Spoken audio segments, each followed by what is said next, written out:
Depuis 18 mois environ, on voit en France des hommes et des dames aussi bien qui ont sur les oreilles un casque leur permettant d'écouter la musique même dans les bruits de la circulation. Ce sont des Walkmen. L'invention est due au président d'une grande firme japonaise d'appareils audiovisuels qui désirait, lui, écouter de la musique tout en jouant au golf.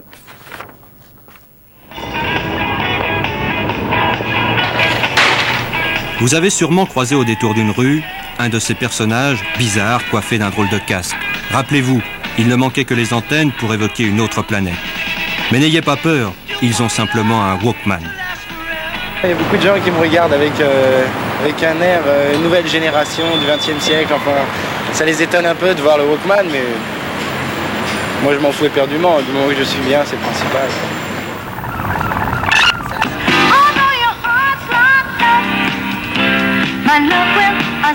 Pour les connaisseurs, le lecteur de cassettes stéréophonique est devenu l'indispensable signe d'appartenance à une certaine caste.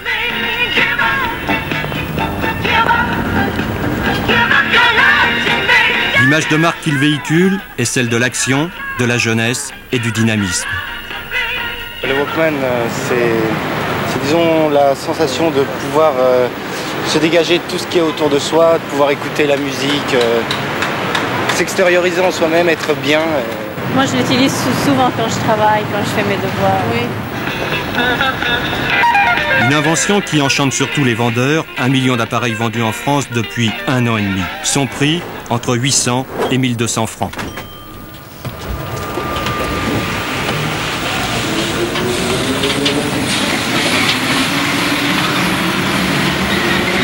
Le Walkman dans le métro, qu'est-ce que ça représente?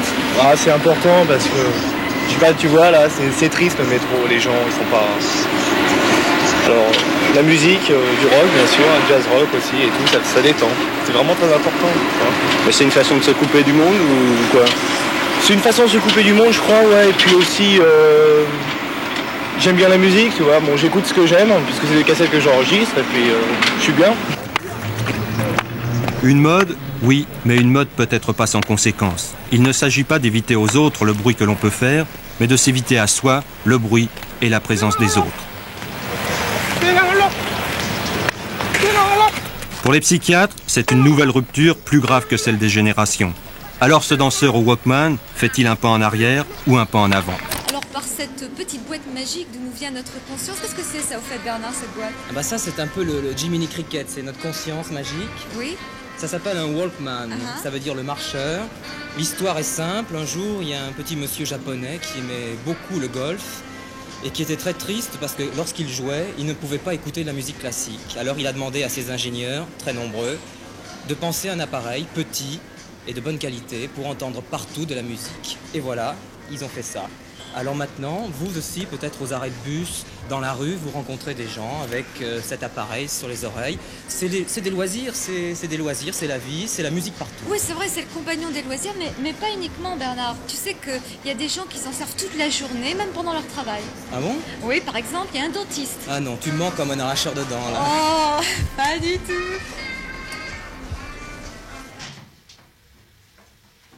Bonjour madame, bonjour. Comment ça va? Très bien. Bien? On y va? Ok. Voilà, Je peux vous poser une question? oui? Pourquoi avez-vous un Walkman? Ah, le Walkman. Eh bien écoutez, pour écouter de la musique partout.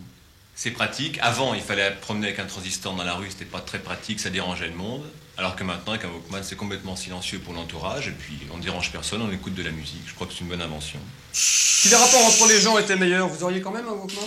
Oui, j'aurais un Walkman. De toute façon, c'est la musique qui m'intéresse, et j'aurais un Walkman, oui.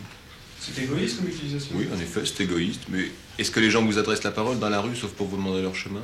Non, je pense pas. Mais le fait de s'isoler du monde extérieur, c'est rassurant, non? Ça a peut-être un petit côté rassurant, oui, un petit côté rassurant. Ça permet peut-être de lutter contre l'angoisse, le stress. Peut-être. D'accord, donc vous n'avez pas un Walkman pour oublier le bruit de la fraise, quoi? Non, en plus le bruit de la fraise maintenant, écoutez, c'est plus tellement agressif. On va dire que c'est vraiment agressif. Non. Malheureusement, je peux pas soigner avec un Walkman, je n'entendrai plus crier.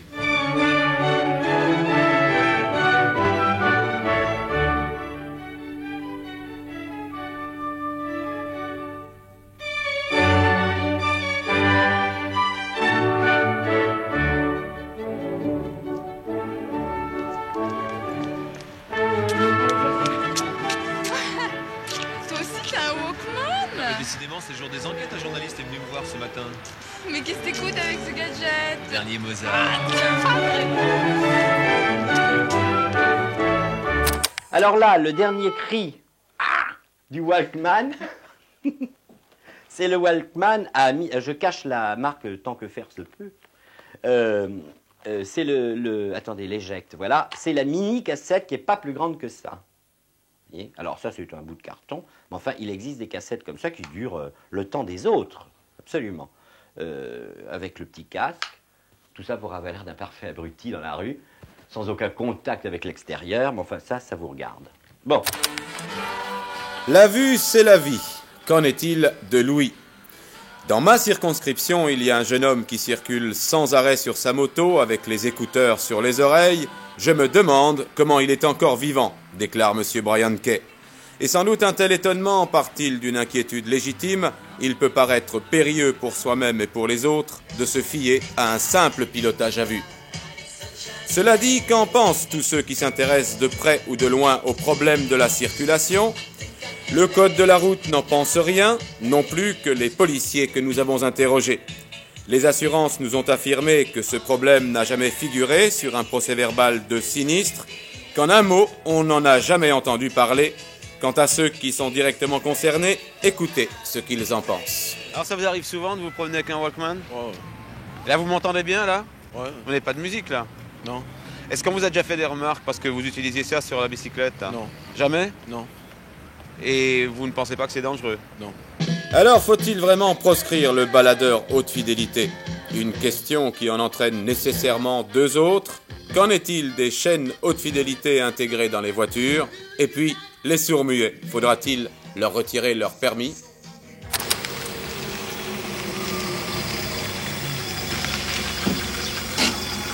Vous habitez la région de Landerneau ou de Saint-Égonnec.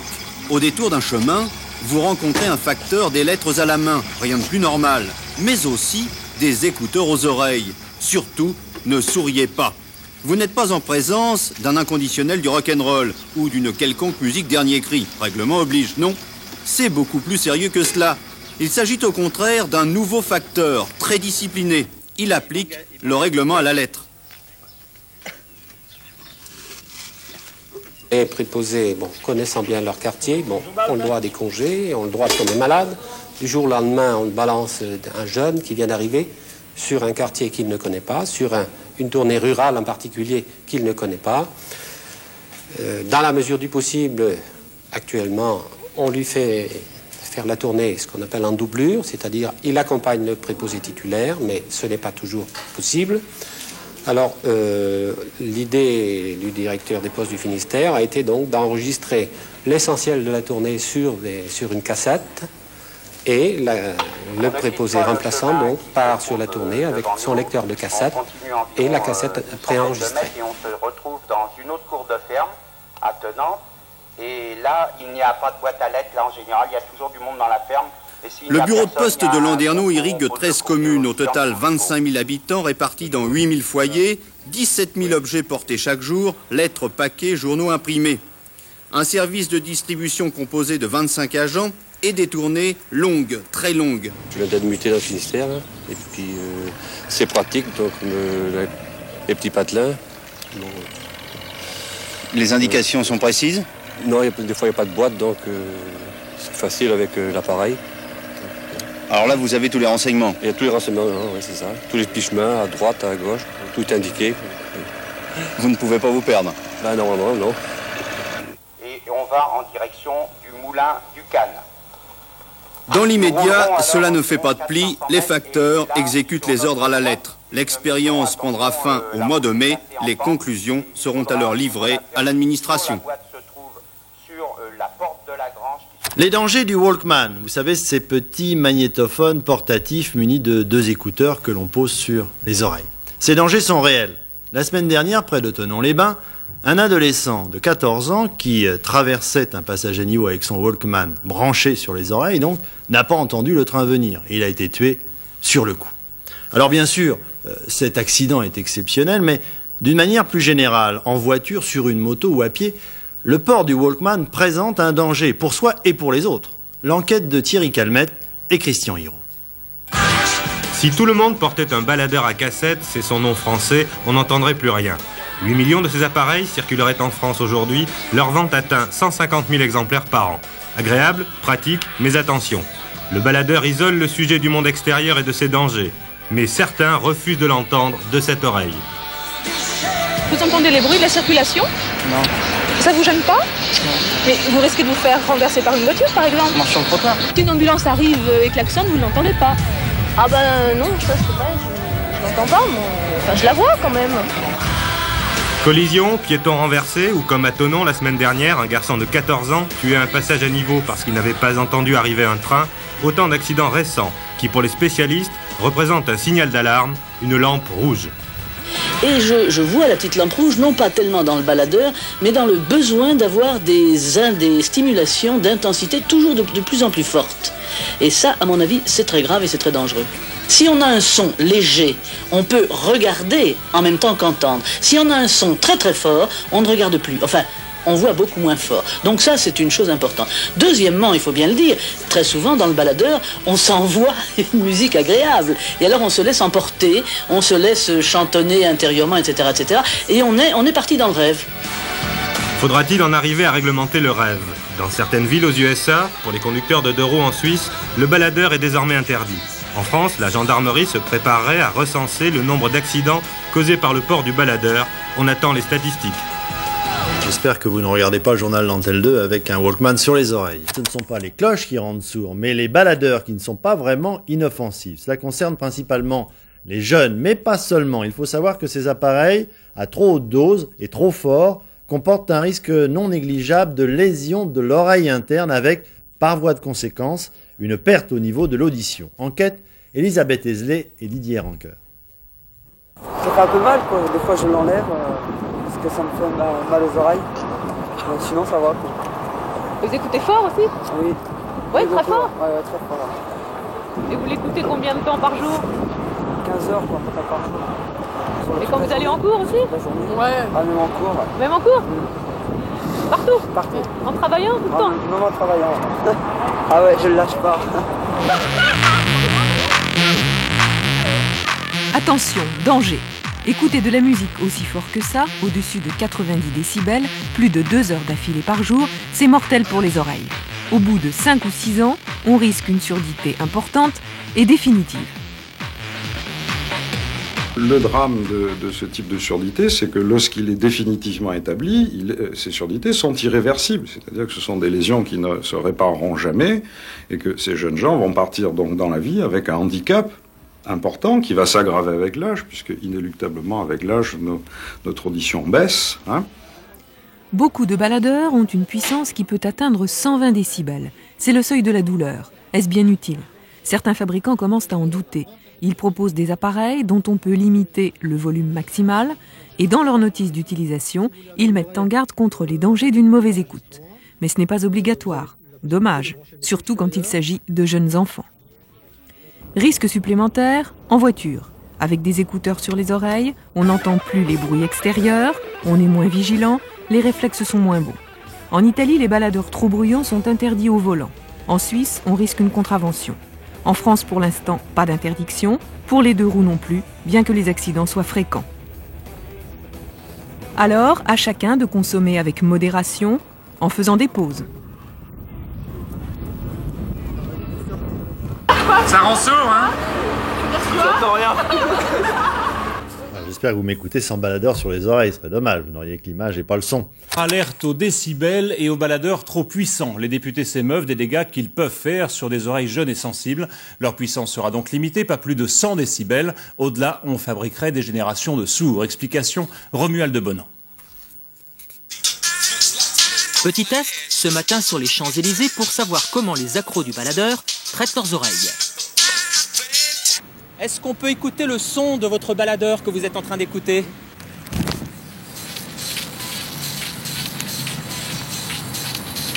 Vous trouvez pas que c'est un peu fort pour vos oreilles? Ouais, j'exagère de temps en temps. Quand je parle avec mes potes, le fait tu seras pas un peu sur l'oreille parce que j'écoute assez souvent le Walkman. Un peu, beaucoup ou à la limite du supportable, les amoureux de la musique baladeuse sont parfois conscients des risques, mais pas question de limiter leur plaisir de goûter aux décibels. Je suis contre parce que j'adore écouter la radio et je suis contre. Mais je baisserai le son. C'est nos oreilles, si on a envie d'écouter fort, on écoute fort et s'il nous arrive quelque chose, c'est nous, c'est notre problème. Sur le marché des baladeurs, impossible ou presque de trouver un produit dont la puissance est inférieure aux 100 décibels. Mais depuis un an, certains fabricants proposent des baladeurs équipés de filtres enclenchables grâce à un simple bouton pour réduire le son de quelques dB. Cela dit, la puissance du baladeur reste essentielle pour l'acheteur.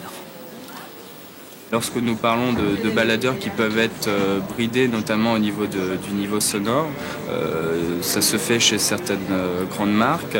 Généralement, le client est un peu réticent au niveau de l'achat de ce type de produit. Désormais, les baladeurs seront bridés à 100 décibels, soit 15 dB de plus que le seuil de risque fixé par la médecine du travail. Et pour en prendre plein les oreilles, il faudra se balader du côté des boîtes de nuit. L'appareil est à peine plus grand qu'un téléphone portable. Mais à l'intérieur, des centaines d'heures de musique, l'équivalent dans celui-ci de 250 CD. Une véritable discothèque ambulante. L'idée d'emporter toute sa musique avec soi séduit de plus en plus les jeunes. Certains ont demandé un gros chèque à Noël pour s'offrir cette nouvelle technologie. Donc alors on avait celui-ci qui était sympathique, donc avec radio, celui-ci, comme vous pouvez le voir. Voilà. Indisponible car les rayons ont été envahis ces derniers jours et certaines marques sont en rupture de stock. Le succès attendu d'un produit très pratique. C'est pour mettre toute ma musique, c'est assez intéressant par rapport au lecteur CD et je trouve ça bien et tendance. C'est tout petit donc ça prend pas de place, on peut mettre pas mal de musique, donc c'est bien. Moi j'aime bien. Un lecteur MP3 reste un très beau cadeau de Noël, 300 € en moyenne, mais les prix ont tout de même fondu ces 3 dernières années. Maintenant, pour des choses très compactes, on a des entrées de gamme qui sont dans les 99 €, dans les 100 €. C'est des technologies récentes, elles évoluent beaucoup. On attend un petit peu, on les trouve moins chères et plus performantes. Des arguments qui ont convaincu plus d'un client. Cette année, ce magasin a vendu plus de baladeurs MP3 que de baladeurs CD. En France, le gouvernement veut lutter contre le piratage sur Internet. Une charte a été présentée aujourd'hui en présence de tous les acteurs du secteur. Elle prévoit des mises en garde, mais aussi des sanctions allant jusqu'à l'interruption des abonnements par les fournisseurs de réseaux. Marie-Claire Thiers, Stéphane Taponnier. Ce film n'est pas encore sorti en DVD. Pourtant, Max l'a téléchargé en toute illégalité et le possède maintenant chez lui par un simple clic. Et même chose pour la musique. Sur un seul CD, pour moins d'€1, il peut avoir jusqu'à 50 albums. Ils sont comme lui des centaines de milliers en France à pratiquer ce téléchargement sauvage. Selon l'industrie du disque, ce piratage lui coûte un tiers de son chiffre d'affaires par an. C'est pour lutter contre ce phénomène que ce matin, les ministres de l'économie, de l'industrie et de la culture se sont mis d'accord avec les professionnels sur un projet de charte. 3 mesures, message d'avertissement sur les écrans, fin des abonnements pour ceux qui persistent, promouvoir l'offre légale de musique en ligne. J'espère que ça va être efficace. On a pu voir aux États-Unis qu'après les premières actions, effectivement, la piraterie avait sérieusement baissé. Et sachez que depuis ces actions-là, le marché du disque physique est reparti, pendant qu'en même temps, les offres payantes sont en train d'exploser aux États-Unis. Vous l'avez entendu dans ce reportage, une autre parade a déjà été mise en place par les professionnels du secteur de la musique. Il s'agit de l'achat en ligne de musique, cette fois le plus légalement du monde. Un titre pour moins d'€1. Plusieurs fournisseurs d'accès proposent déjà ce service. Il rencontre un véritable succès. Sabine Gorny, Sylvain Thierry, Claude Pfaffman. Il a débarqué il y a quelques semaines en France. Music Store, le nom d'un site de téléchargement sur Internet, mais cette fois légal. Ici, vous achetez vos chansons en ligne à l'unité. Comptez moins d'€1. Facile, il suffit d'un numéro de carte bleue et d'un clic de souris. Une fois qu'on est sûr de son choix, une dernière chose à faire, appuyer sur le bouton acheter le morceau. Et le morceau va être téléchargé automatiquement en l'espace de quelques secondes. Et puis bien sûr, si on a la chance d'avoir un iPod, sur son iPod, qui est le baladeur numérique d'Apple, on va donc retrouver en l'occurrence la chanson qu'on vient d'acheter récemment. Aux États-Unis, le site existe depuis plus d'1 an et fait un véritable tabac. Plus de 83 millions de chansons téléchargées. Mais en France, ils ne sont pas les pionniers. Cette équipe, par exemple, travaille depuis 2 ans sur ce concept. Leur site est ouvert depuis 2 mois et le mouvement prend peu à peu en France. On fait plusieurs milliers de téléchargements par jour et ça augmente tous les jours. On sent vraiment un intérêt pour les gens à découvrir et à télécharger légalement. Le but ? Empêcher les téléchargements illicites sur Internet et concurrencer les sites gratuits. La cause, selon le syndicat des maisons de disques, de la chute de vente de CD depuis 3 ans en France. Les solutions de téléchargement en ligne payante sont les meilleures solutions qu'on puisse envisager pour développer le marché de la musique en ligne et pour tenter, en tout cas espérer que pas mal d'internautes puissent, sinon basculer du jour au lendemain, en tout cas éviter de télécharger gratuitement de la musique de façon illégale sur Internet et aller vers des offres légales. Les maisons de disques jouent leur avenir sur ce dossier, car une petite révolution s'opère, l'avènement de nouveaux supports qui supplantent peu à peu le compact disque, bientôt dépassé. C'est un enjeu industriel de premier plan et c'est aussi, vous l'avez sans doute constaté, l'équipement électronique en vogue chez les adolescents en particulier. Les MP3, ces petits baladeurs numériques qui permettent de télécharger des disques, d'écouter de la musique en toutes circonstances, deviennent l'objet d'une féroce bataille. Microsoft se lance sur le marché pour concurrencer Apple et son iPod. Yvan Martinet, Chloé Lecomte. Bien calés dans les oreilles, leur accessoire fétiche. Un lecteur MP3, tout petit, mais suffisant pour trimballer des milliers de morceaux avec soi. C'est plus agréable que d'entendre le métro. Vous l'emportez partout avec vous? Ah oui, partout, ouais, pour aller à la boutique, dans les transports, partout. Vous n'avez pas besoin de transporter à chaque fois vos CD, puis un lecteur CD c'est assez imposant. Au même moment, à quelques milliers de kilomètres de là, Bill Gates s'en frotte les mains. Autant de clients potentiels pour son tout nouveau baladeur numérique, le Zune. Le Zune, c'est un tout nouveau produit pour Microsoft. Nous en avons un aussi maintenant. Il a un grand écran et une connexion sans fil. Le Zune, la nouvelle arme de Microsoft lancée pour détrôner l'iPod, le MP3 de son grand rival, Apple, déjà vendu à 67 millions d'exemplaires depuis 5 ans. Alors ça c'est le iPod Nano, donc là on met de la musique et de la photo dessus. Ça c'est votre best-seller? Ça c'est notre best-seller. Ouais. Quand vous vendez 10 MP3, vous en vendez combien de cette marque? 10 MP3, on vend à peu près 7 appareils de cette marque. Prix moyen de ces petits joujoux, 250 €. Mais pour ce tarif, cet aficionado s'est offert bien plus qu'un simple baladeur. Ben, ça me permet d'écouter de la musique, de voir des photos. Je le branche directement sur ma voiture, comme ça je continue à écouter la musique dans ma voiture. Je fais même des jeux et je le branche carrément sur ma télé si je le désire, comme ça je vois des films. Le Zune ne sera pas commercialisé en Europe avant plusieurs mois. Apple peut encore dormir sur ses 2 oreilles. Il y a 30 ans, le Walkman faisait son apparition. Des jeunes déambulaient dans les rues avec un casque sur la tête. Les médecins s'inquiétaient. Le Walkman allait enfanter une génération de sourds. Que reste-t-il de tout cela d'hier à aujourd'hui avec Nicolas Lemarinier et David Fossard? Patin à roulettes, casque sur les oreilles, pas de doute, c'est bien le début des années 80. Il y a 30 ans, naissait le Walkman.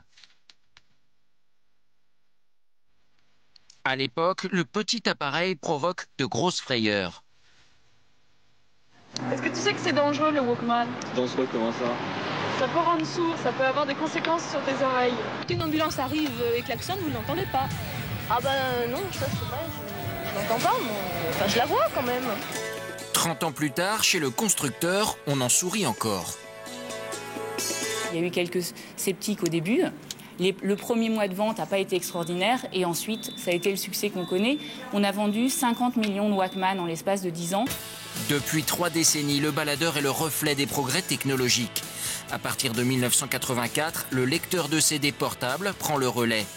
1992, apparition de l'éphémère mini-disque. 2001, un constructeur d'ordinateurs lance son appareil et écrase la concurrence. Le MP3 bouleverse la musique nomade, aidé aussi par le piratage sur Internet. Aujourd'hui, baladeurs et ordi sont indissociables, alors l'avenir, c'est quoi? Il y a des grandes marques qui commencent à réfléchir à des solutions pour qu'on n'ait plus à stocker sa musique dans son baladeur, mais qu'en fait, le baladeur soit connecté à Internet en permanence et accède à de la musique qui sont sur des serveurs sur Internet, comme une radio à la demande. Le futur, c'est aussi la convergence, un lecteur de musique qui fait téléphone ou un téléphone qui lit les MP3, on ne sait plus très bien, avec en plus un appareil photo. Pas sûr que le baladeur tel qu'on le connaît survive 30 ans de plus.